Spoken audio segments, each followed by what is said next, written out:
आत्ताच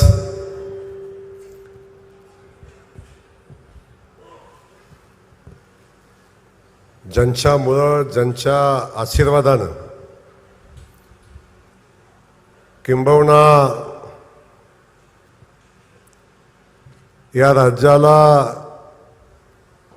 देवेंद्र फडणवीस नावाचं व्यक्तिमत्व मिळालं नसतं,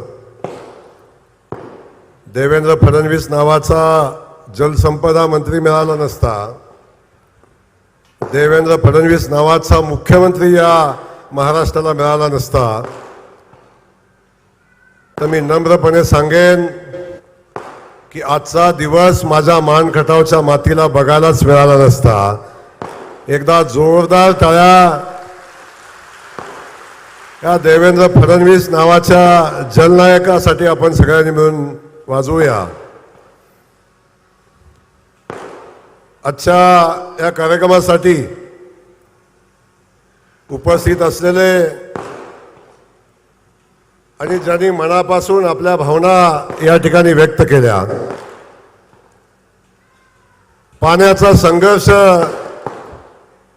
त्यांनी सांगितला आणि पाण्याचा संघर्ष सांगत असताना पाण्यासाठी उभी केलेली लढाई ही त्यांनी आपल्या भाषणामध्ये सांगितली. आणि त्यांनी या भागाच्या पाणी प्रश्नासाठी प्रचंड मोठा संघर्ष केला.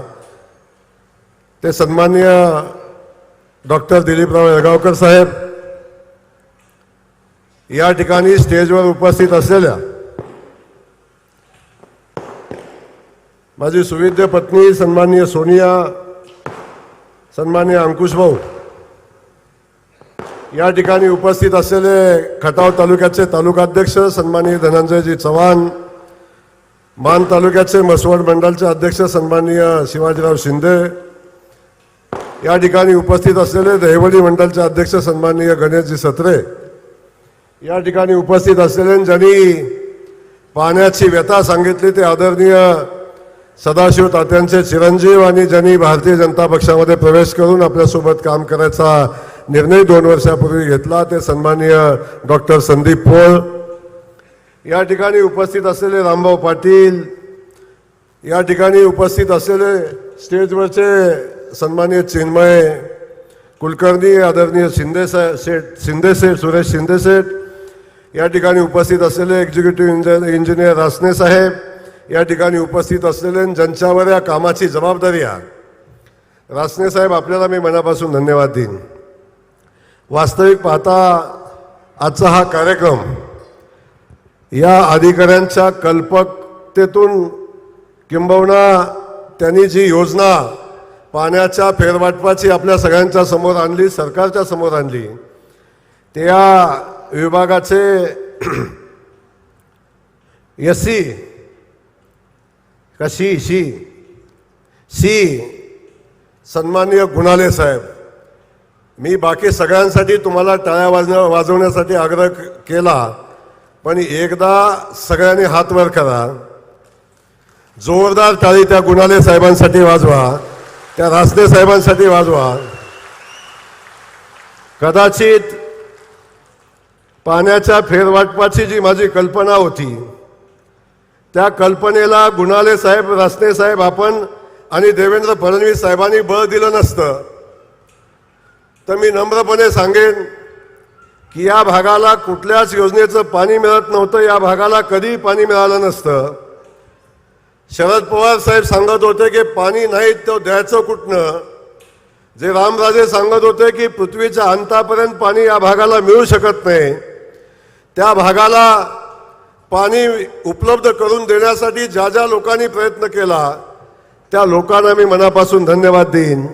आमदार म्हणून मला माझ्या भागात पाणी यावंसं वाटतं, माझ्या मातीत पाणी आलं पाहिजे ही भूमिका मी घेऊन पुढे जातो.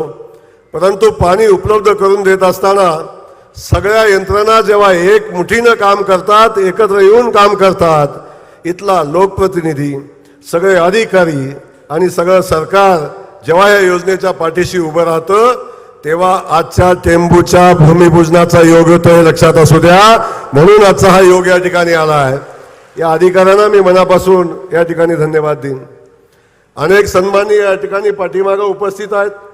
आमच्या महिला भगिनी उपस्थित आहेत, सिद्धार्थजी गुंडगे असतील आणि आपण भरतपासून सगळेच सन्मानी या ठिकाणी उपस्थित आहे. सगळ्याची क्षमा मागेन, पण दीपकराव तुमच्या सगळ्या संघर्ष समितीचं नाव या ठिकाणी घेतल्याशिवाय आजचा कार्यक्रम पुढे जाणारच नाही. आपल्याला मनापासून धन्यवाद, आपल्या प्रयत्नांना मनापासून धन्यवाद, आपल्या संघर्ष समितीला मनापासून धन्यवाद. आपल्या सगळ्यांना आठवत असेल, मला वाटतंय 5 वर्षापूर्वीचा कालखंड आहे.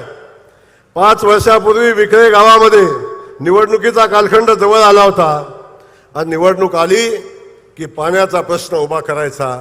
निवडणूक आली की पाण्याचा प्रश्न हातामध्ये घ्यायचा. अनेक लोकांना फक्त काडी लावायची आणि बघत बसायचं, शेकत राहायचं आणि या पाण्याच्या प्रश्नावर निवडणूक लढवण्याचा संकल्प करणारी ही मंडळी, जेव्हा आपण पाण्याचा संघर्ष उभा केला आणि विक्र्यामध्ये पाणी परिषद झाली होती, मला आठवतं. आणि त्या विक्र्याच्या पाणी परिषदेमध्ये सगळ्यांची भाषणं झाली, सगळ्यांचं बोलून झालं आणि सगळ्यात शेवटी मी आपल्या सगळ्यांच्या समोर बोलायला उभा राहिलो होतो. आणि त्यावेळी मी आपल्या सगळ्यांना शब्द दिला होता की या पाण्याचा फेरवाटप करण्याचा निर्णय या राज्याचे तत्कालीन मुख्यमंत्री देवेंद्र फडणवीस साहेबांनी घेतलेला आहे आणि या पाण्याचं फेरवाटप करून या भागाला पाणी उपलब्ध करून देण्याचा शब्द आदरणीय देवेंद्र फडणवीस साहेबांनी दिलेला आहे. आणि त्या शब्दाची पूर्ती केल्याशिवाय येणारी पुढची विधानसभेची निवडणूक मी लढणार नाही, अशा पद्धतीचा शब्द मी माझ्या खटावच्या जनतेला दिला होता, मान खटावच्या जनतेला दिला होता. आणि आज मला सांगायला आनंद होतो, विक्र्यामध्ये झालेली ती पाणी परिषद, त्या पाणी परिषदेमध्ये जयकुमार गोरेने दिलेला शब्द, मला माहिती नाही ही ताकद कुठून जयकुमार गोरेमध्ये येते.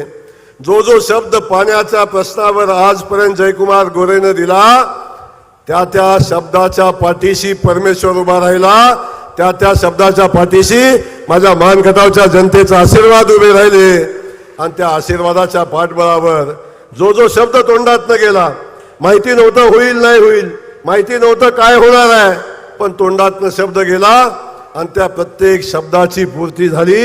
आज या संघर्ष समितीला जो शब्द मी दिला होता, जो खटावच्या विक्र्याच्या पाणी परिषदेमध्ये खटाव मानच्या जनतेला जो शब्द मी दिला होता, त्या शब्दाची पूर्ती बरोबर 5 वर्षांनी या ठिकाणी होते आणि आज या योजनेचं भूमिपूजन होतंय. म्हणून आलेल्या सगळ्या सन्मान्यांचं मनापासून स्वागत करत असताना आपण आज या पाणी पूजनाच्या निमित्तानं एवढ्या मोठ्या संख्येने या ठिकाणी आलाय. मला आपल्याला सगळ्यांना मनापासून धन्यवाद द्यायचे, आपल्या पत्रकार बंधूंनाही मला मनापासून धन्यवाद द्यायचे. परवा दिवशी संध्याकाळी 5 वाजता हा कार्यक्रम घ्यायचा फायनल झाला. परवा दिवशी संध्याकाळी 5 वाजता हा कार्यक्रम घ्यायचा फायनल झाला आणि परवा दिवशी संध्याकाळी 6 वाजता डॉक्टर साहेब आपण या ठिकाणी आलो आणि या ठिकाणी आल्यानंतर इथं मंडप घालण्याच्या प्रक्रियेला आणि कार्यक्रमाच्या प्रक्रियेला सुरुवात झाली. कारण देवेंद्र फडणवीस साहेबच या कार्यक्रमाला येणार होते, त्यांची मनापासूनची इच्छा या ठिकाणी येण्याची होती. पण देवेंद्र भाऊंनी मला सांगितलं, जय आता सगळ्या अडचणी आहेत, आचारसंहिता कधीही लागू शकते. 11 तारखेला 5 वाजता लागेल, 12 तारखेला 5 वाजता लागेल, 13 तारखेला 5 वाजता लागेल किंवा 14 तारखेला 5 वाजता लागेल. 14 तारखेच्या पुढे आचारसंहिता जाणार नाही, तेव्हा तू भूमिपूजन करून घे. ही योजनेचं जेव्हा पाणी या भागामध्ये शिवारामध्ये येईल तेव्हा त्या पाण्याचं पूजन करायला देवेंद्र फडणवीस पुन्हा येईल, हा शब्द त्यांनी दिला. आणि मला त्यांनी सूचना दिली की आता तू या योजनेचं भूमिपूजन करून घे. म्हणून फक्त एका दिवसामध्ये या कार्यक्रमाचं नियोजन झालं, 24 तासामध्ये रस्ते साहेब या कार्यक्रमाचं नियोजन झालं. आपल्या सगळ्यांना मंडपवाल्यापासून सगळ्यांना मी धन्यवाद देईन की आपण रामभाई, आपण या टेकावरची सगळी माणसं आपण बघताय, या महाराणावर हा कार्यक्रम घेतलाय आणि बघता आपण मोदीच्या सभेचा मंडप असल्यासारखा मंडप आपण या ठिकाणी घातलाय आणि जवळजवळ मंडप काही जागा सोडली तर खचाखच या ठिकाणी भरलाय. आपल्याला सगळ्यांना मनापासून या ठिकाणी धन्यवाद देईन की 24 तासामध्ये या कार्यक्रमाचं नियोजन आपण केलं आणि हा कार्यक्रम या ठिकाणी यशस्वीरित्या पार पडताना आपण सगळेजण बघताय. म्हणून आपल्या सगळ्यांचं स्वागत करत असताना पत्रकार बंधूंचंही मी या ठिकाणी मनापासून स्वागत करतोय. आपल्या सगळ्यांचं इथं स्वागत करताना मी एवढंच सांगेन की मान खटावच्या मातीमध्ये आजपर्यंत मी जेव्हा पहिल्यांदा आलो 2009 साली 7 साली मी पहिल्यांदा राजकारणामध्ये आलो आणि 2009 साली मी विधानसभेच्या मैदानामध्ये पहिल्यांदा आलो. मला तो दिवस आठवतो.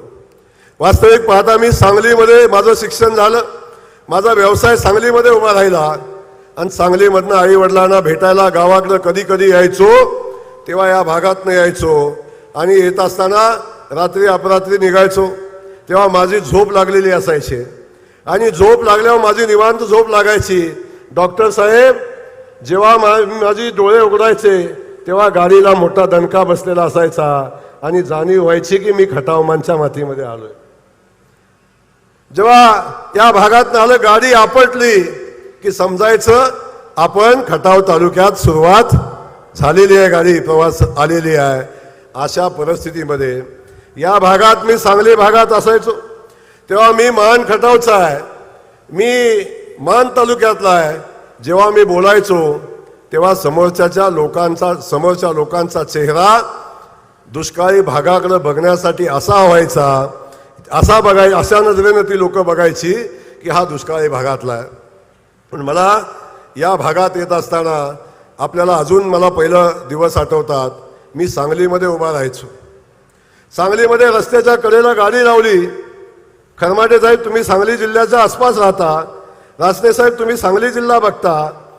जेव्हा रस्त्याच्या कडेला गाडी लावायचो आणि रस्त्याच्या कडेला उभं राहिलं तर नजर टाकेल तिथं ऊस, नजर जाईल तिथंपर्यंतचा ऊस, त्या भागातनं वाहणारं पाणी हे आपण बघितलं. आणि जेव्हा मी माझ्या मान खटावच्या मातीत यायचो आणि रस्त्याच्या बाजूला उभा राहिलो तर नजर टाकेल तिथंपर्यंत कुसळाचं साम्राज्य, ऊसाचा संबंध नव्हता. जिथंपर्यंत नजर जाते तिथंपर्यंत कुसळ दिसायची, मारहाण दिसायचं, याच्या पलीकडं काही दिसायचं नाही. अशा भागामध्ये जेव्हा मी पहिल्यांदा सुरुवात केली आणि आपल्या मान खटावच्या मातीतल्या जनतेला मी आशीर्वाद मागायला आलो, तेव्हा पहिल्यांदा आशीर्वाद मागताना मी मान खटावच्या जनतेला 3 ओळीचा अजेंडा घेऊन आलो होतो आणि त्या 3 ओळीच्या अजेंड्यावर पहिल्यांदा आशीर्वाद मागितले. काय होत्या हो त्या 3 ओळी? आपल्या सगळ्यांना पाठ आहे. अनेकदा मी माझ्या भाषणामध्ये बोलतो, अनेकदा मी तुम्हा सगळ्यांना आठवण करून देतो आणि त्या शब्दाची आठवण होत असताना मलाही त्या शब्द प्रेरणा देऊन जातात. मी काय सांगितलं होतं? मला माझ्या मान खटावच्या मातीतनं कॅनॉलचं पाणी वाहताना बघायचं आहे. मला माझ्या खटावमानच्या मातीमध्ये ऊसाची शेती झालेली बघायचं आहे आणि मला माझ्या खटावमानच्या मातीमध्ये कारखान्याचं धुराडं पेटलेलं बघायचं आहे. हा संकल्प मी आपल्या सगळ्यांच्या समोर केला आणि हा संकल्प घेऊन मी माझ्या राजकीय कारकिर्दीला सुरुवात केली. मी मनापासून खटावमानच्या जनतेला, माझ्या माता भगिनींना आणि खटावमानच्या जनतेला मनापासून धन्यवाद देईन की आपल्या सगळ्यांच्या आशीर्वादानं एका शेतकऱ्याचं पोरगं, एका रेशनिंग दुकानदाराचं पोरगं विधानसभेला उभं राहिलं. एवढा मोठा शब्द आपल्या सगळ्यांना दिला की मला माझ्या खटावमानच्या मातीला दुष्काळी माती म्हणून जो कलंक लागला आहे तो कलंक मला पुसायचा आहे आणि म्हणून तुम्ही मला सगळ्यांनी आशीर्वाद द्या. अशा पद्धतीची भूमिका मी आपल्या सगळ्यांच्या समोर मांडली आणि आपण सगळ्यांनी माझ्यावर विश्वास ठेवला आणि त्या विश्वास ठेवून जो शब्द मी दिला होता त्या शब्दाच्या पूर्ततेच्या दिशेनं माझी वाटचाल सुरू झाली. पहिल्यांदा मी सांगितलं 3.5 वर्षामध्ये मी माझ्या खटावमानच्या मातीमध्ये पाणी आणेन आणि बघा काय शब्दाला यश आला असेल. पहिल्या 3.5 वर्षामध्ये हिरळवाडीच्या तलावामध्ये आपण उरमोडीच्या पाण्याचं पूजन केलं. ते पाणी खटाव तालुक्यातल्या शेताला गेलं, तिथून ते पाणी किरसलच्या बोगद्यात आलं. ऑगस्ट महिन्यामध्ये मला आठवतो 2013 साली आपण त्या पाण्याचं पूजन मान तालुक्यामध्ये केलं. ते पाणी तिथून अख्ख्या मान तालुक्यामध्ये वाहताना आपण बघतोय. उरमोडीचं पाणी आलं, तारेईचं पाणी आलं. भागातली हजारो एकर शेती पाण्याखाली आली आणि ही शेती पाण्याखाली येत असताना आपण सगळ्यांनी बघितलं प्रचंड शेतकऱ्याच्या शेतामध्ये ऊसाची शेती झालेली आपण सगळ्यांनी बघितली. आणि ही शेती होत असताना या खटावमानच्या मातीमध्ये पहिल्यांदा गोपूरचा कारखाना उभा राहिला, पुन्हा पडळचा कारखाना उभा राहिला, पुन्हा त्रिमलीचा कारखाना उभा राहिला, पुन्हा देवापूरचा कारखाना उभा राहिला. 4 साखर कारखाने या खटावमानच्या मातीमध्ये उभे राहिले आणि त्या खटावमानच्या उसावर ते चालायला लागले. ही परिस्थिती आपण सगळेजण बघताय. आणि हे सगळं होत असताना एका बाजूला उरमोडीचं पाणी आलं आणि त्या उरमोडीच्या लाभ क्षेत्रातल्या भागामध्ये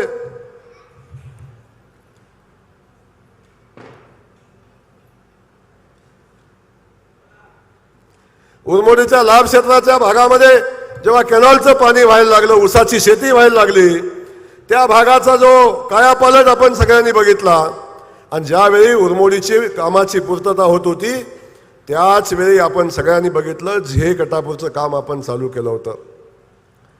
किरकसालच्या बोगद्यामध्ये आपल्या सगळ्यांना आठवत असेल, अनेक लोक त्या कार्यक्रमाला होती. आणि त्या कार्यक्रमामध्ये जेव्हा त्या पाण्याचं पूजन केलं तेव्हा माझा फेटा बांधून सत्कार केला. आणि तो सत्कार जेव्हा झाला त्याच वेळी तोच फेटा मी काढून ठेवला. आणि जोपर्यंत झे कटापूरचं पाणी माझ्या मान खटावच्या मातीत येणार नाही तोपर्यंत पुन्हा डोक्याला फेटा बांधणार नाही, अशा पद्धतीचा संकल्प आपण केला. आणि तो संकल्प करून आपण काम केलं. आपण सगळेजण बघताय 6 महिन्यापूर्वी झे कटापूरच्या 22 किलोमीटर बोगद्याचं काम कंप्लीट झालं. 22 किलोमीटरच्या बोगद्याचं काम कंप्लीट झालं. आंधळी धरणामध्ये पाणी आलं, नेर तलावामध्ये पाणी आलं. आणि ते नेर तलावात आलेलं पाणी आंधळी धरणात तिथनं येरा नदीला आलं. आणि येरा नदीतनं आपण बघताय ते पाणी वाहताना आपण बघतोय तेच पाणी आमच्या मान नदीमध्ये कृष्णाबाईचं पाणी पहिल्यांदा आलं. मान गंगेमध्ये पाणी आलं आणि ते आत्ता पण वाहतंय. डॉक्टर साहेब जेव्हा मी पाणी सोडलं तेव्हा मध्येच गडी म्हणले हे पाणी तर पावसाचं आहे. पाऊस उघडून जमाना झाला अजूनही ते पाणी वाहतंय. आता सगळ्यांची तोंड बंद झाली, अजूनही ते पाणी वाहतंय. पहिल्यांदा ही परिस्थिती निर्माण झाली याचा मला अभिमान आहे. आजपर्यंत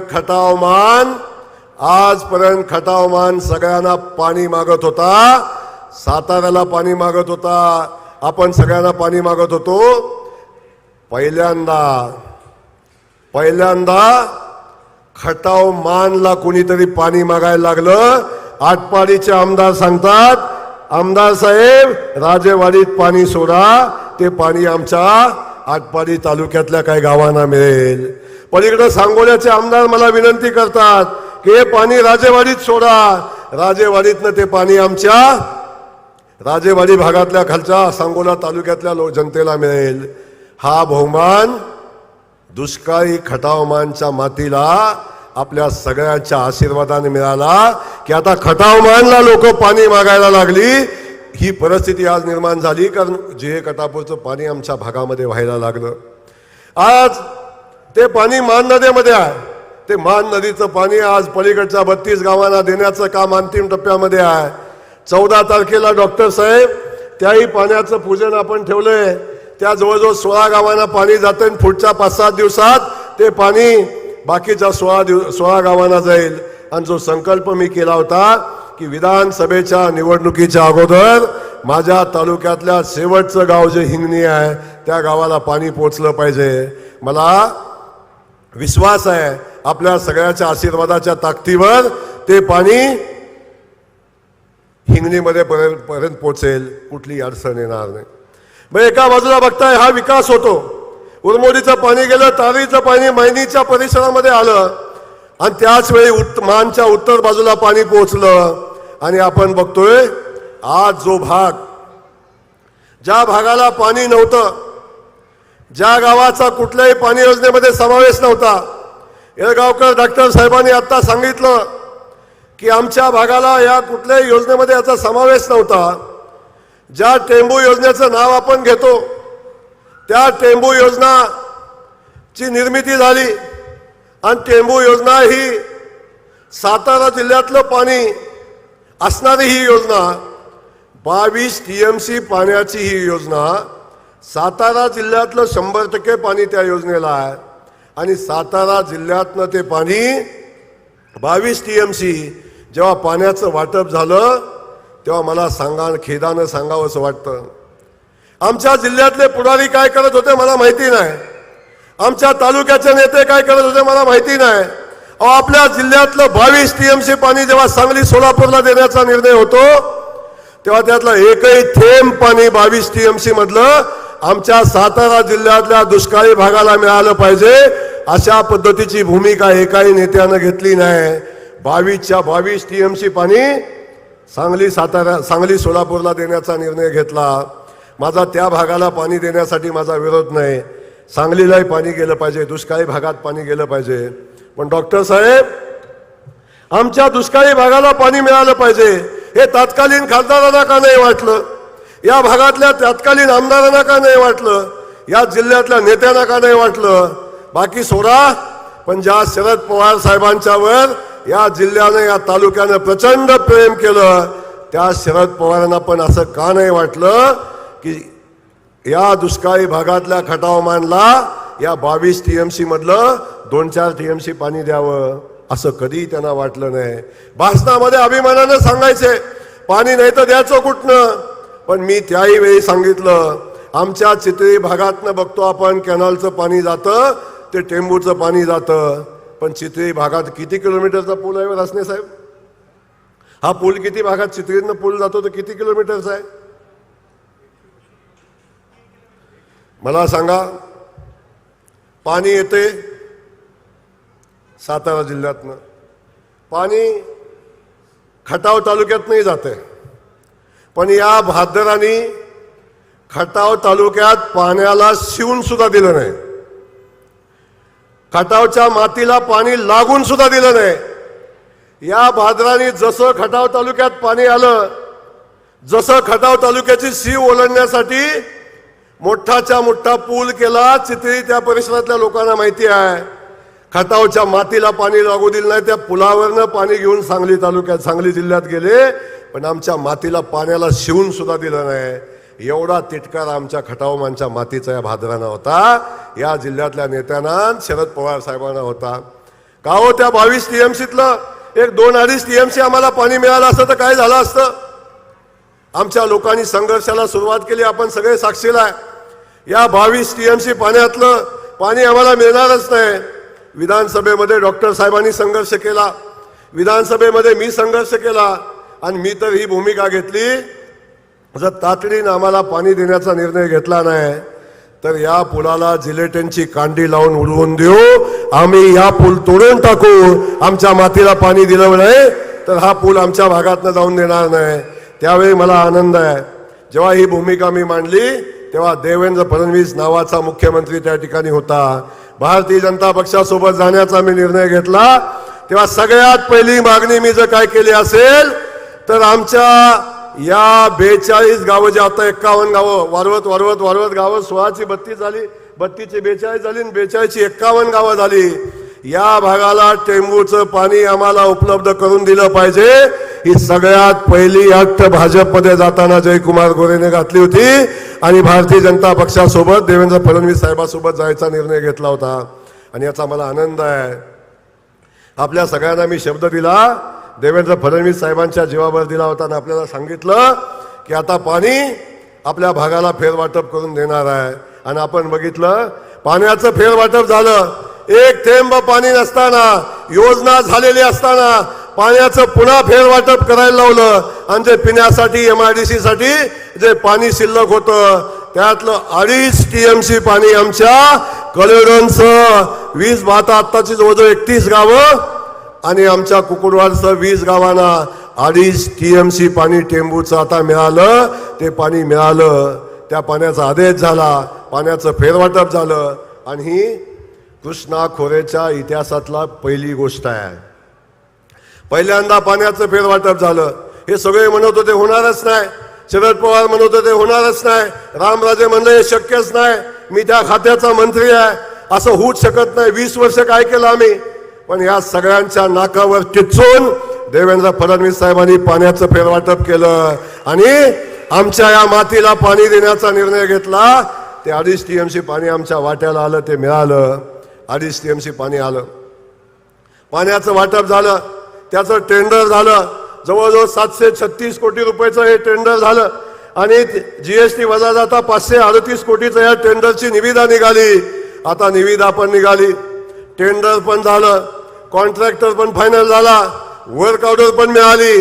आणि आता फक्त आज पाईप आली, ही पाईप माघारी जाणार नाही तुम्हाला सांगून ठेवतो. आतापर्यंत अनेक पाईप आल्या आणि माघारी गेल्या. ही पाईप माघारी जायला आली नाही. ही पाईप आमच्या खटावच्या तालुक्याच्या मातीमध्ये थांबणार आहे. आणि आज या योजनेचं काम चालू होणार आहे. आणि येणाऱ्या, मी शब्द देतोय रासने साहेब, खरमाटे साहेब, 2 वर्षाच्या आत देऊ का शब्द 2 वर्ष शब्द. खरमाटे साहेब पुन्हा एकदा, नाही मला झिहे कटापूरच्या कॉन्ट्रॅक्टरने अडचणीत आणलंय. 2 वर्षाचा शब्द दिलाय. 2 वर्षाच्या आत खटाव मानच्या 51 गावांना पाणी मिळण्याचा शब्द या निमित्तानं जयकुमार गोरे देतोय. आणि ही भूमिका आता आपण सगळेजण बघताय. कसं शक्य होतं? हे होतं शक्य. पवार साहेब म्हणले पाणी नाही तर द्यायचं कुठनं. रामराजे म्हणले पृथ्वीच्या अंतापर्यंत या खटाव मानला पाणी मिळणार नाही.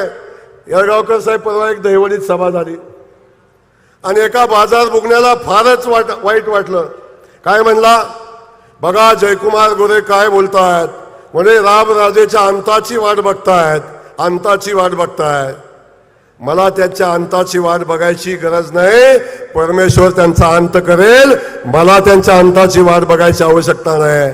पण त्या रामराजेंना माझं सांगणं आहे, रामराजे साहेब, पृथ्वीच्या अंतापर्यंत जे पाणी तुम्ही येणार नाही म्हणला, जे पाणी पृथ्वीच्या अंतापर्यंत येणार नाही असं तुम्हीच म्हणला, ते पाणी पृथ्वीचा अंत तर झालाच नाही, पण तुमचा पण अंत झाला नाही. त्याच्या आत हे पाणी माझ्या मानखटावच्या मातीमध्ये आलं. हे मला त्यांना सांगायचं आहे. पवार साहेबांना माझा इथून सवाल आहे. पवार साहेब, तुम्ही या भागातल्या जनतेनं एवढं प्रेम तुमच्यावर केलं आणि तुम्ही सांगितलं की पाणी नाही तर द्यायचं कुठनं. मग माझा सवाल आहे, पवार साहेब, पाणी नव्हतं तर आता आलं कुठनं? याही शब्दाचं उत्तर दिलं पाहिजे का नाही? पाणी देण्यासाठी इच्छाशक्ती लागते. पाणी देण्यासाठी या लोकांच्या मातीवर मनापासूनचं प्रेम लागतं. या जनतेवर मनापासूनचं प्रेम लागतं. ते प्रेम पवार साहेब आपण कधी केलं नाही. तुम्ही फक्त या लोकांच्या मतावर प्रेम केलं, या जनतेच्या मतावर प्रेम केलं आणि या जनतेच्या मताचा वापर तुम्ही केला आणि राज्य करण्याचा प्रयत्न केला. आजपर्यंत खटाव मानला तुम्ही काय दिलं? माझा शब्द आहे राष्ट्रवादी काँग्रेस पक्षाला, शरद पवारांच्या राष्ट्रवादी काँग्रेस पक्षाला माझा सवाल आहे, एवढे दिवस ही जनता तुमच्या पाठीशी उभी राहिली, खटाव मानच्या जनतेसाठी काय केलं? परवा एक आला रिटायर्ड अधिकारी या भागात फिरतोय. तो आला म्हणे हे पवार साहेबांनी मागच मंजूर केलेला आहे. तो तर म्हणला मी कमिशनर असतानाच मंजूर केले. रासने साहेब, पाण्याच्या फेरवाटपाचा निर्णय 19 साली झाला, पाण्याचं फेरवाटप 22 साली झालं आणि हा कमिशनर रिटायर झालाय 17 साली. आता कमिशनर असताना कसं केलं मला सांगा? अरे किमान माणसांना येडं बनवायचं, पण किती बनवायचं याला तर काय मर्यादा? रिटायरमेंट 17 साली झाली आणि म्हणे मी कमिशनर असताना ह्याचा सगळं प्लॅन तयार केला होता. अशा पद्धतीची भूमिका घेऊन दिशाभूल करायची. कधी तर म्हणायचं पवार साहेबांनी आधीच केलं होतं. मग पवार साहेबांनी आधीच केलं होतं तर मग जयकुमार गोरेला कशासाठी यायला लागले सगळ्या ह्याच्यात? कशाला मला घाम आला असता सांगा बरं? एवढा याने आधीच केलं असतं तर एवढं घाम येतं मला कशाला सांगायला लागलं असतं तुम्हाला? जर आधीच या सगळ्या गोष्टी केल्या असत्या. आता जयकुमार गोरेचा प्रचंड राग आहे असणे. एवढा टोचतोय जयकुमार गोरे की रात्री झोप सुद्धा येईना. झोपत पण गडी चावळतात. रामराजे तर एवढा चावळतोय काय सांगू तुम्हाला. बायको सुद्धा हलवून सांगते जयकुमार गोरे नाही मी आहे इथं.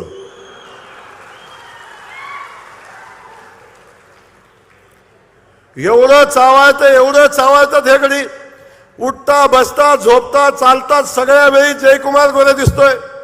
माझा सवाल या मंडळींना आहे, जर तुमच्याकडे सत्ता होती, तुमच्याकडे सरकार होतं, तुमच्याकडे सगळी ताकद होती, तेव्हा जर या खटाव मानच्या मातीला पाणी दिलं असतं तर जयकुमार गोरे नावाचं रोपटं उगवून आलं नसतं, इकडं आलंच नसतं. कशासाठी आलं? हे जे उभं राहिलंय ना, हे लागलंय ना, आणि आता तुमच्या मुळा उठलंय ना, याला कारण तुम्हीच आहे. कारण तुम्ही या भागाला दुष्काळी ठेवलं. दुष्काळ संपवण्यासाठी परमेश्वरानं जयकुमार गोरेला इथं पाठवलं आणि खटाव मानच्या जनतेनं मला आशीर्वाद दिलं, म्हणून आज या सगळ्या गोष्टी होत आहेत. या सगळ्या गोष्टी आपण बघतोय. कुणाला काय वाटतं हा विषय वेगळा आहे. निवडणुकीसाठी हा पाण्याचा प्रश्न नाही आहे. अनेकदा विषय आला, पाण्याचा प्रश्नाचा विषय आला, अनेकदा मंत्रिपदाचा विषय आला. मी देवेंद्र फडणवीस साहेबांना सुद्धा मी सांगितलं होतं, साहेब मी 3 वेळा आमदार झालोय, कदाचित 3 वेळा आमदार झाल्यावर मंत्रिपदावर माझा अधिकार असेल नसेल हा विषय वेगळा आहे, बाकी सगळं बाजूला जाऊ द्या. पण मी मंत्री झालो का नाही, मी आमदार झालो का नाही हे महत्वाचं नाही आहे. मी आमदार झाल्यावर मी माझ्या खटावमानच्या मातीला पाणी दिलं का नाही हे महत्वाचं आहे. आणि म्हणून मला आपल्याला सांगायचं आहे, अरे मी लोकांना म्हणलं 40 वर्ष झालं या लोकांनी काय केलं. मी लोकांना सवाल विचारत होतो की 50 वर्ष झालं सत्तेत तुम्ही काय केलं. अरे आता मी 15 वर्ष झालं आमदार आहे. मलाही लोक विचारतील की तू 15 वर्ष आहे, तू काय केलं सांग. हाच प्रश्न कधीतरी जनता मला विचारेल आणि याची जाणीव मला होती. म्हणून आज हा जयकुमार गोरे ताट मानेनं इथं उभा आहे, छाती काढून इथं उभा आहे. समोर बसलेल्या माणसानं किंबहुना माझ्या विरोधकांनी जरी मला प्रश्न विचारला, जयकुमार गोरे तुम्हाला खटावमानच्या जनतेनं 3 वेळा आमदार केलं, तुम्ही खटावमानच्या मातीसाठी काय केलं, ती सांगण्याची धमक आणि ती सामन्याची ताकद या जयकुमार गोरेमध्ये आहे. फक्त जयकुमार गोरेमध्ये नाही आहे, जयकुमार गोरेमध्ये नाही आहे, समोर बसलेल्या माझ्या प्रत्येक कार्यकर्त्यामध्ये ती ताकद आहे. छाती भरून कार्यकर्ता सांगतो, आमच्या जयकुमार गोरेनं काय केलंय, आमच्या आमदारांनी काय केलंय. प्रत्येक वेळी नवा संकल्प केला, प्रत्येक वेळी नवीन उद्दिष्ट ठेवलं. आता उद्दिष्ट ठेवलंय 2 वर्षात या भागाला पाणी द्यायचंय. आता एकच पाणी योजना राहिली. काल आम्ही नवीन एका सुप्रमा आणली रस्ते साहेब.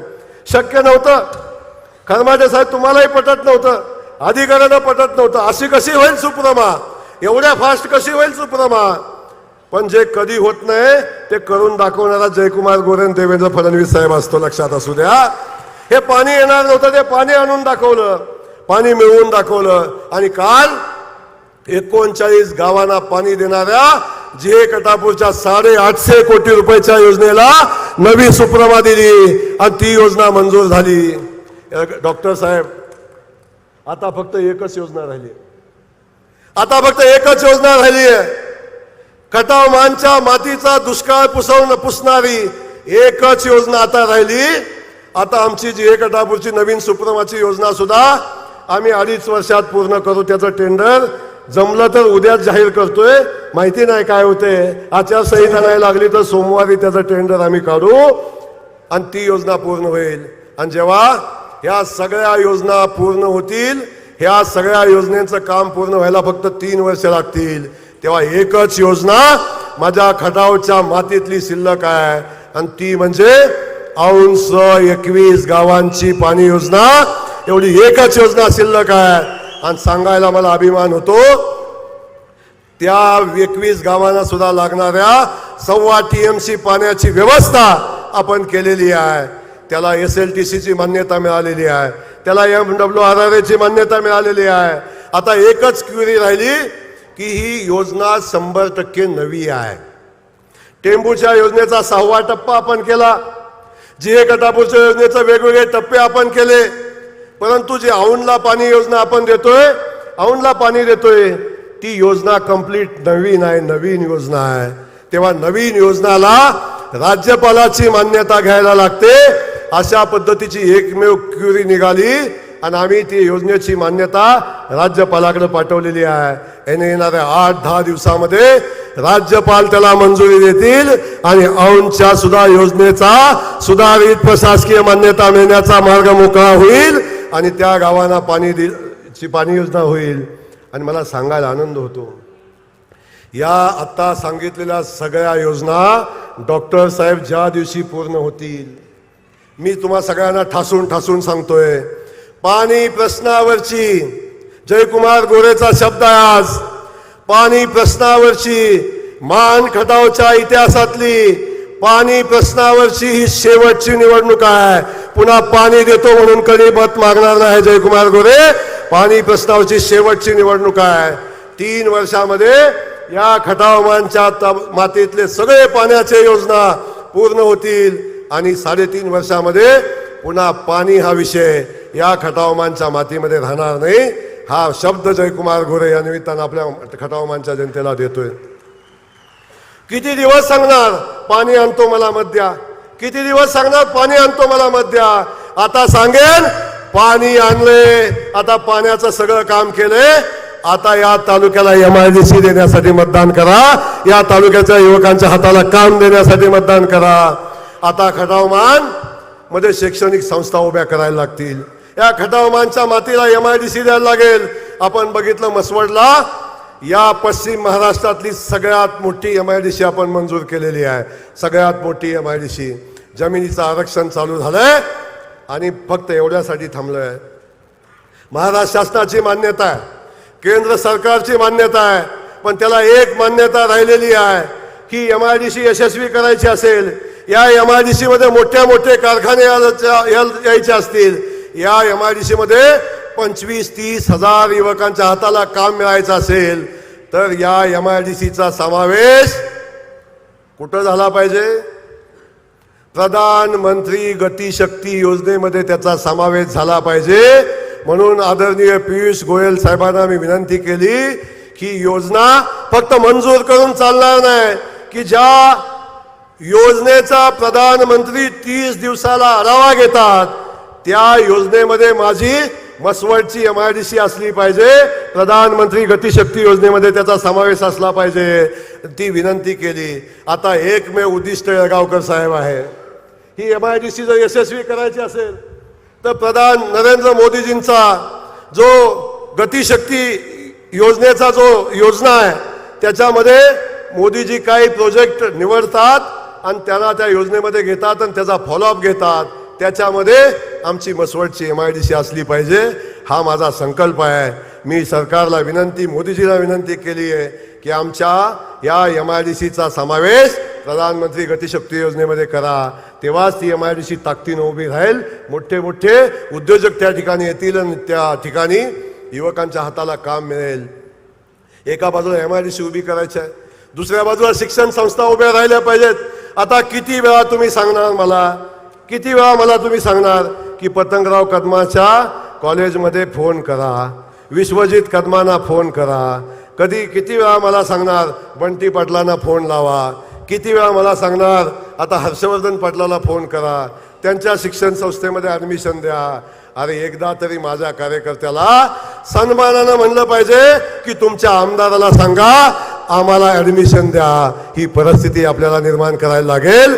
शिक्षण संस्था उभ्या आपल्याला भागामध्ये करायला लागतील. जगाच्या तुलनेशी आता जगाशी माझ्या मानखटावची तुलना झाली पाहिजे. दुष्काळ मुक्तीची लढाई संपली म्हणजे विकासाचं काम संपत नाही. आता आम्हाला इथून पुढे जगाशी तुलना करायला लागेल. मी तुम्हा मानखटाववासियांना शब्द दिला होता, जो माता भगिनींना शब्द दिला होता, जोपर्यंत बारामतीच्या मुलीचा बाप, आठवते का तुम्हाला काय? जोपर्यंत बारामतीच्या मुलीचा बाप मुलीला स्थळ शोधायला विक्रयात येत नाही तोपर्यंत माझं काम संपणार नाही. आता बारामतीच्या मुलीचा बाप सुद्धा विक्रयात येईल, कारण बारामतीच्या शेतकऱ्याला जमीन 2 एकर आहे, 3 एकर आहे आणि बँकेच्या कॉलम मध्ये जागाच शिल्लक नाही. पण माझ्या खटावमानच्या मातीतला स्वाभिमानी शेतकरी आहे. जमीन 3 एकरापासून 5 एकरापासून 25-30 एकरापर्यंत जमीन आहे आणि कर्जाचा कॉलम मात्र कोरा खटखटीत आहे. कारण आमचा मानखटावचा माणूस स्वाभिमानी आहे, सन्मानी आहे. तो मार्चला नवजुनं करतो. जर मार्च महिन्यात कर्जाचं नवजुनं झालं नाही तर खटावमानच्या माणसाला कधी झोप लागत नाही. आता बारामतीत शिल्लकच राहिलं नाही कर्जाच्या कॉलममध्ये लिहायचं. थकीत झालेल्या लोकांना आता आमच्या भागात मुली देण्याशिवाय पर्याय राहणार नाही. आता ही लोक शोधत येतील आहे का स्थळ आमच्याकडं तुमच्याकडं. ही परिस्थिती बदलून दाखवण्याचा संकल्प आपण केला आहे. म्हणून मी तुम्हाला सांगतो, काळजी करू नका. निवडणूक आली म्हणून हा समारंभ नाही आहे. निवडणूक आली म्हणून वर्कआउट झालेली नाही आहे. माझ्या मान खटावच्या मातीला पाणी देत असताना अशा अनेक निवडणुका कुर्बान करू, अशा अनेक आमदारक्या कुर्बान करू, पण माझ्या मान खटावच्या मातीचा दुष्काळी माती हा कलंक जो आमच्या माथ्यावर लागला आहे तो पुसला पाहिजे.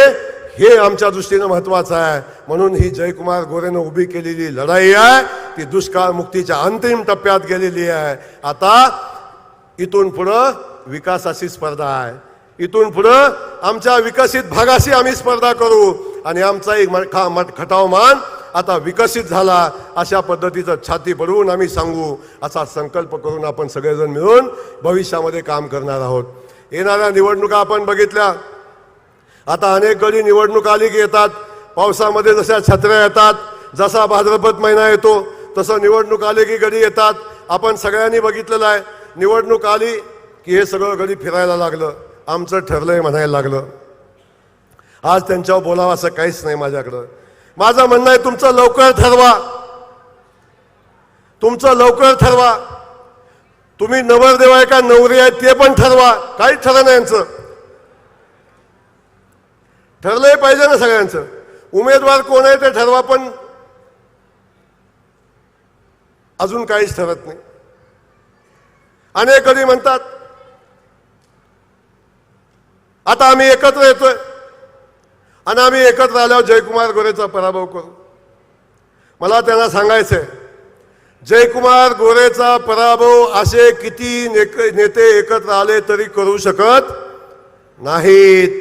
जोपर्यंत खटावमानची जनता जयकुमार गोरे सोबत आहे तोपर्यंत माझा पराभव करण्याची क्षमता यांच्यामध्ये नाही आहे. डॉक्टर साहेब मगाशी आपण खूप नम्रपणे बोललात. आपल्याला मी मनापासून धन्यवाद देईन. डॉक्टर साहेबांनी पाण्यासाठी संघर्ष केला. डॉक्टर साहेबांनी पाण्यासाठी अनेक आंदोलन केली. डॉक्टर साहेब आपण आंदोलन करत असताना उरमोडीची केली, झे गटापूरचं केलं, टेंबूचं पाणी मिळालं नाही म्हणून केलं. पण मी आपल्याला मनापासून सांगेन टेंबूचं तर काहीच नव्हतं. काहीच नव्हतं. ही योजनाच अस्तित्वात नव्हती. डॉक्टर साहेबांच्या योजना अस्तित्वात नव्हती. ही योजना आणली, ही तयार झाली, पाणी आलंही आणि काम चालू झालंही. असं सगळं घडतंय. पण आपल्याला मनापासून मी सांगेन ही सगळी मंडळी आली. डॉक्टर साहेब पण त्यांच्यासोबत होते. आणि ज्यांनी ज्यांनी त्याला बघितलं ना डॉक्टर साहेब, ज्यांनी ज्यांनी त्याला बघितला, आता अख्खा तालुक्यातलं सगळं आमचं ठरलंय. ती गडी म्हणतात फक्त लोधावड्याचा गडी नको. काय म्हणतात? फक्त लोधावड्याचा गडी नको. इथला तर काय सवालच नाही. ही कुणाचा आहे ती कळतच नाही. मी त्याच्यावर बोलणारच नाही. आता मागणं पाठवलं असेल कुणाला तर घेऊन, माणसं किती आहेत बघा, काय होतंय का बघा, खुर्ची मोकळी होती का बघा, आणि काय होतंय का बघा. ह्यांना आनंद कशात हो? अरे 50,000 महिला भगिनी जयकुमार गोरेच्या 3 मेळाव्याला आल्या. 55,000 भगिनी. आणि सगळ्या भगिनींना भावाची ओवाळणी देऊन मी घरी पाठवलं. ह्याच्यात पण शोधत होतो कुठं काय होतंय का, कुठं काय साडी कमी पडते का, कुठं काय होतंय का, कुठं कार्यक्रम झाला. अरे कुणाच्यात हिंमत आहे? हा मंडप माझ्या छोट्या छोट्या कार्यकर्त्यांनी घातला आणि 24 तासात ही माणसं जमवली. अरे अख्खा 2 तालुक्यातनं माणसं जमवून सुद्धा दहिवडीच्या बाजार पण टांगणावल्या. 1700 खुर्च्या सुद्धा नाही भरल्या तुमच्या. 1700 खुर्च्या सुद्धा. ही परिस्थिती तुमची. ही परिस्थिती तुमची. गावागावात जातात 10 माणसं नाही जमत. शेठ 10. आता शेठ बी आमच्या सोबत आले आणि मागा आमचा शशीभाऊ आलाय आता निमसोडचा. शशीभाऊसाठी एकदा जोरदार टाळ्या वाजवा. शशीभाऊ तसा आमच्या सोबत पहिल्या निवडणुकीत होता. तुम्ही महेंद्रजी आले, आपण सगळेजण आला. आता निमसोडमध्ये आम्ही बघितलं आमची ताकद काय. प्रत्येक टप्प्यावर आम्ही वाढवत मतं गेलो. जसे जसे गावातले नेते मला सोडून गेले तसे तसे निमसोडमध्ये जयकुमार गोरेची मतं वाढायला लागली. बघा काय अवस्था आहे. आता शशीभाऊ आमच्या तालमीत आम्ही सोबतच होतो. शशीभाऊ तुम्ही आलेला आहात, आपलं मी मनापासून या ठिकाणी स्वागत करतो. महेंद्रजी आपण या ठिकाणी आलाय, आपलं मनापासून या ठिकाणी मी स्वागत करतो. आपलंही मनापासून स्वागत करतो. आपल्यासोबत आलेल्या सगळ्या सहकाऱ्यांचं मनापासून स्वागत करतो. बंडा सर कुठे गेले आमचे? बंडा सर मागे बसलेले आहेत. असू द्या, कसंही असू द्या, पण अजित दादा गटातला एक तर गडी आमच्या स्टेजवर आलाय बंडा सरांच्या निमित्त. जगात आघाडी कशी होऊ द्या, पण आमच्याकडं आघाडी सहज होणार नाही. कशी नका करू, काही फरक पडत नाही, काही फरक पडत नाही. आपण सगळी तयारी नाही. त्यामुळे जो जो शब्द जयकुमार गोरेनं देतो. परवा आम्ही निवडणूक खासदारकीची लागली, येरळवाडी तलावामध्ये आमचं रामभाऊ पाटील बसलं, आमचं इथं नाना पुजारी आमच्या इथं बसले. मी गावात गेलो, शब्द दिला. आता येरळवाडी मायनी अभयारण्याचा शिक्का पडला इकडं. आता आमच्या त्या येरळवाडी तलावात शिक्का टाकून सोडला, म्हणजे आता त्याला कंपाऊंड घालणार आहे. अरे आमच्या लोक दुष्काळी भागातली माणसं कशी तरी जगतात, तिथे करतात. या सगळ्यांनी मला विनंती केली, भाऊ सगळीकडे जाऊन आलोय आम्ही, आता तुमच्याशिवाय पर्याय नाही, तुम्हीच इथलं करू शकता. नानासाहेब शब्द या जयकुमार गोरेचा, हा शब्द पाटील जयकुमार गोरेचा आहे. येरळवाडी तलाव लागलेलं जे घन आहे ते हा जयकुमार गोरे सोडवणार आहे. कोणतरी म्हणलं ते खासदार सोडविल, त्याला सकाळ कळत नाही, संध्याकाळ कळत नाही. निवडून आले काय हरकत नाही. अनेकांना संधी मिळाली, संधीचं सोनं आम्ही स्वागत करतो त्यांचं. जयकुमार गोरे हा जिंकलं तरी आणि हरला तरी कधी उठला नाही, मातला नाही, कधी उठला नाही, मातला नाही. पण जसं निवडून आले तसा संकल्प केलाय, म्हणताय जयकुमार गोरेला पाडणार आहे. अरे जयकुमार गोरेला पाडायला खटाव मानची जनता ठरवेल, तुम्ही कोण? येतंय म्हणतंय मी हे सोडवतो, मी ते सोडवतो. त्याला येरळवाडी माहीत नाही, त्याला कशाचं आरक्षण आहे, फॉरेस्टचं आहे का कुणाचं माहिती नाही, आणि ते इथे येऊन सांगतात. पण काळजी करू नका, जो जो शब्द या जयकुमार गोरेनं दिलाय तो प्रत्येक शब्दाची पूर्ती जयकुमार गोरेनं केली. अरे इथंच नाही, जयकुमार गोरेला मान खटावमध्ये तर पाणी योजना पूर्ण केल्या डॉक्टर साहेब. पण माझ्या मतदारसंघाच्या आजूबाजूला ज्या ज्या मतदारसंघात पाणी पोचलं नाही त्या भागातली शिष्टमंडळ जयकुमार गोरेकडे येतात आणि मला विनंती करतात, भाऊ आमच्याही भागात पाणी आलं पाहिजे, असं काहीतरी करा. मोहित्यांची सुद्धा 22 गावं माझ्याकडे येतात. अरे शरद पवारांच्या बारामती मतदारसंघातली अजून जवळजवळ 28 गावांना आजही पाणी मिळालं नाही. नीरा देवघरचं पाणी बंद केलं तर तिथं पाणी जाणार नाही, पण 3 वर्षानं माझ्या मतदारसंघातल्या प्रत्येक गावात पाणी जाईल. हे काम जयकुमार गोरेनं उभं केलंय. पलीकडे बघितलं आपण, या घाटाच्या शामगावच्या घाटाच्या पलीकडे गेलं, शामगावला टेंबूचा उगम तिथं आहे. त्या शामगावला पाणी नव्हतं, रासने साहेब आपणच मदत केली. त्या शामगावला बाळासाहेब पाटलांनी सांगितलं, मी पाणी देऊ शकत नाही, इथं पाणी येऊ शकत नाही. अरे बाळासाहेबांना चॅलेंज दिलं, गावातली लोक उपोषणाला बसली. ह्या जयकुमार गोरेनं चॅलेंज स्वीकारलं आणि सांगितलं, विधानसभेच्या निवडणुकीच्या आधी शामगावला पाणी मंजूर करून आणणार. मी पुन्हा रासने साहेब, गुणाले साहेब तुम्हाला धन्यवाद देईन. या सगळ्या लोकांनी त्या शामगावसाठी पाणी मंजूर केलं आणि 8 दिवसापूर्वी त्या शामगावला पाणी आता देण्याचा निर्णय घेतला. असे अनेक निर्णय होताना आपण बघताय. म्हणून आपल्या सगळ्यांना माझी विनंती आहे, विधानसभेची निवडणूक डॉक्टर साहेब तुम्ही म्हणला आपण सोबत लढू, चिंता नाही डॉक्टर साहेब, लढायचीच आहे. पण निवडणूक लढायला पुढं कोणतरी पाहिजे का नाही? नवरदेवच ठरेना, नवरदेव ठरेना. वाजंत्री तयार आहे, स्टेज तयार आहे, सगळं तयार आहे, पण नवरदेवच ठरेना. केव्हा तरी वाजंत्रीच म्हणतील आता ह्यांचं जमना, आता आम्हीच नवरदेव होतो. अशी परिस्थिती तयार झालेली आहे. तर काळजी करू नका, ज्याला कुणाला मैदानात यायचं त्याला येऊ द्या, चिंता करू नका. आलेल्या प्रत्येकाची लढायची क्षमता जयकुमार गोरेची आहे. कोण काय म्हणतो, एक कॉन्ट्रॅक्टर मोठा आहे तो म्हणतो मी 100 कोटी खर्च करीन, 50 कोटी खर्च करीन. आयुक्त म्हणतो मी 2-3 हजार कोटी मिळवलं. आता शेवटचीच लढाई आहे. आता एकदा काय 5, 50, 100 कोटी जायचं ती जाऊ द्या, एकदाच लढू. हे सगळं कधी सांगतोय. माझी कधी अडचण नाही, माझी कधी अडचण नाही. जयकुमार गोरे 24 तास किस्ताक लावून मैदानात तयार असतो. आणि ह्यांच्याकडं माल आहे, माझ्याकडे काय चिचुक्याचं पोतं आहे. ठीक आहे,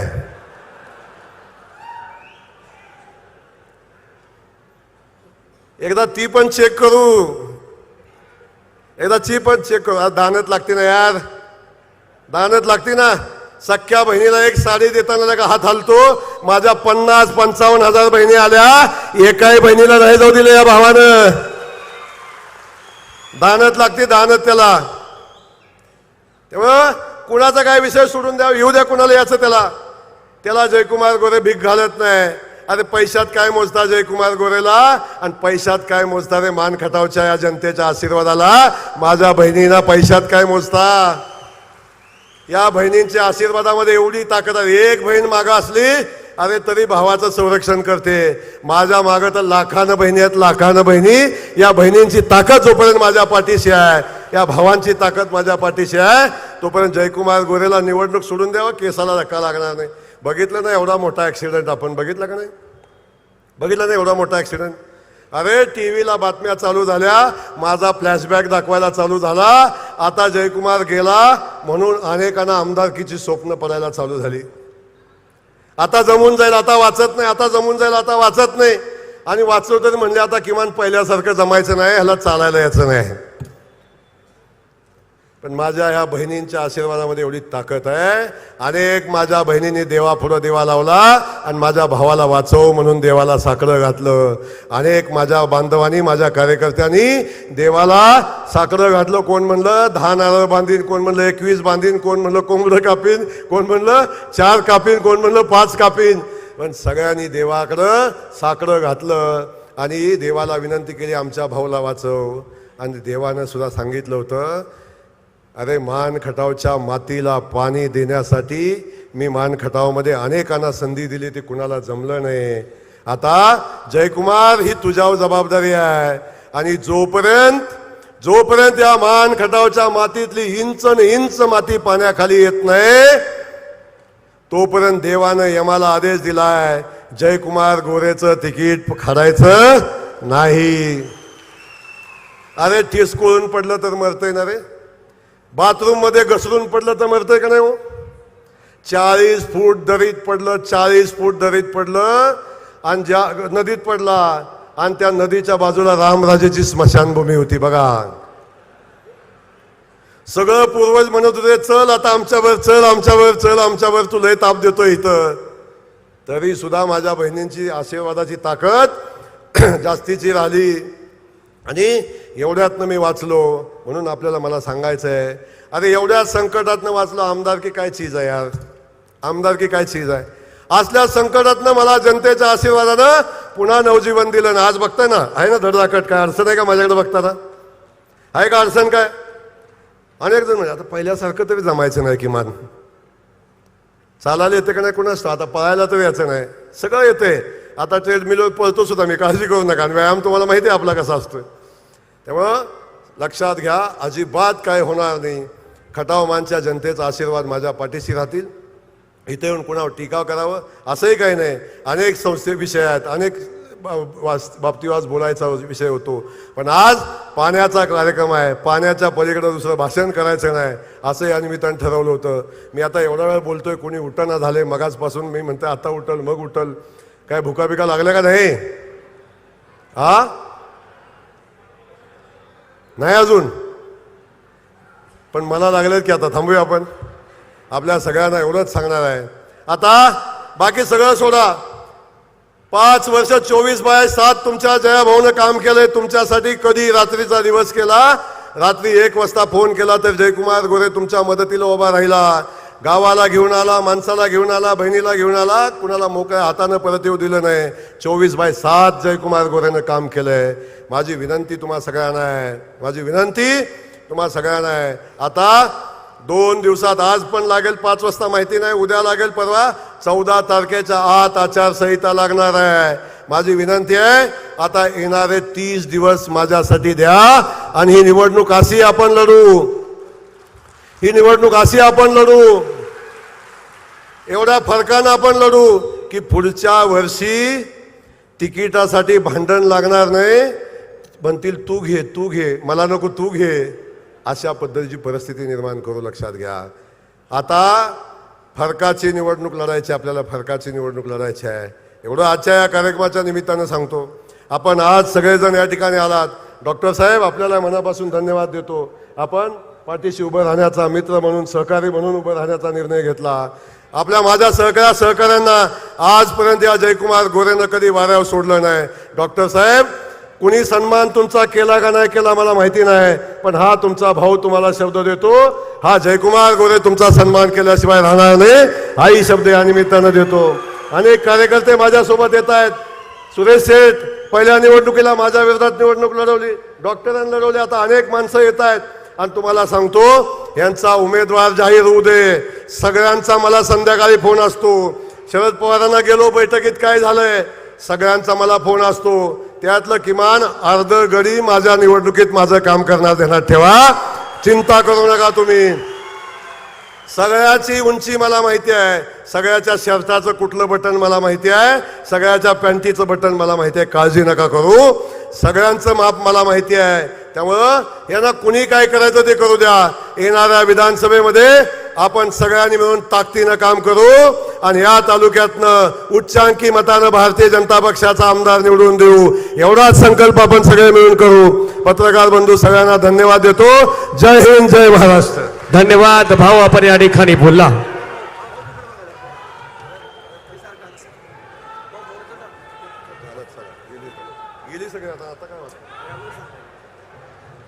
धन्यवाद. आपण सर्वजण या भूमिपूजन सोहळ्याच्या निमित्तानं उपस्थित झाला. आपण सर्वांचं या कार्यक्रमाच्या निमित्तानं मी पुन्हा एकदा मनापासून आभार व्यक्त करतो. असाच प्रेम आणि आशीर्वाद जयाभाऊ सोबत राहू द्या. इथून पुढची 30 दिवस आपल्या जयाभाऊ साठी देऊया आणि विधानसभेच्या तयारीला लागूया. सर्वांचं पुन्हा एकदा मनापासून आभार.